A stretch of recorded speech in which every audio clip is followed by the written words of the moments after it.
Жерге кызыл китеп берүү жер мунапысын жүргүзүү тартиби жөнөкөйлөтүлүп, учурда иш кызуу жүргүзүлүүдө. Жер мунапысын жүргүзүү тартиби жер укуктук мамилелерди жөнгө салуу жөнүндө Кыргыз Республикасынын мыйзамына ылайык 291-токтомунун негизинде иш алып барат. Учурда Чүй облусу боюнча 20 миңден ашуун жаран жогорудагы токтомдо каралган талаптар менен шарттардын алкагында кызыл китепке ээ болууда. Ал эми ушул күнгө чейин жерге кызыл китеп ала албай, кезек күтүп жүргөн жарандарыбыз четтен чыгат. Мунун башкы көйгөйү эмне болгон? Буга чейин кызыл китеп алууда көйгөйлөр эң башында башталганда эң биринчи көйгөйлөр бул ошо министрликтерден жана тийиштүү ведомстволордон ала турган корутундулар проблема болуп келген да. Мисалга алсак, ошо Министерство культурада геологтордон заключение алыш үчүн Кыргызстан боюнча 15 геолог болсо, ошонун ичинде 8-өнүн лицензиясы болуп келген да. Анан ошол ойлосоңуздар, ошо Кыргызстан боюнча 8 геологду күтүп аттык да.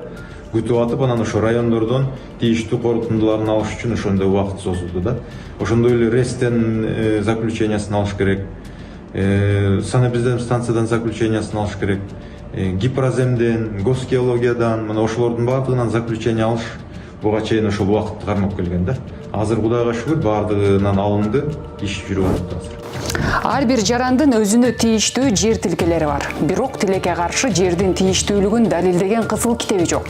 Кызыл китепти кантип алса болот жана кандай шартта, ким тарабынан берилет?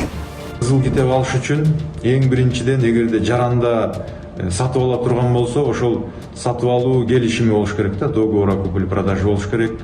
Эгерде жер өзүнүн менчиги болсо, анда айыл өкмөттүн чечими болуш керек, райондук администрациянын токтомдору болуш керек. Кызыл китеп алыш үчүн ошондой токтомдор, талаптар керек да.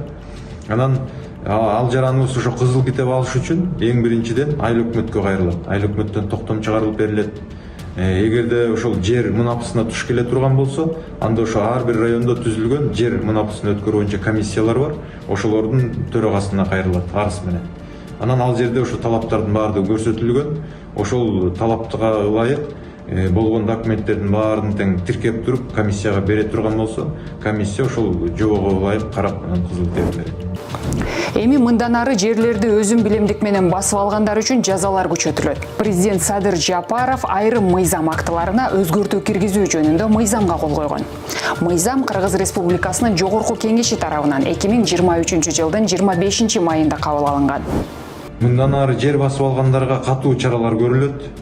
Президентибиздин 109 жарлыгы бар. Жерлерди мыйзамсыз ээлеп алууну болтургоо боюнча. Ошонун жарлыктын негизинде Кыргыз Республикасынын президентинин Чүй облусундагы ыйгарым укуктуу өкүлү Канат Сагынович Жумагазиев дагы катуу талаптарды койду. Райондук администрациялар башчыларына, айыл өкмөт башчыларына жана тийиштүү кызмат башчыларына катуу мыйзам чегиндеги талаптар коюлуп, бүгүнкү күндө иш-чаралар жерлерде жүргүзүлүп жатат. Жерлерди мыйзамсыз ээлеп алуу, кеңейтүү фактыларын алдын алуу, тыюу салуу, ошондой эле жерлерди максаттуу багыты боюнча пайдаланууну көзөмөлдөө министрлер кабинетине жүктөлгөн.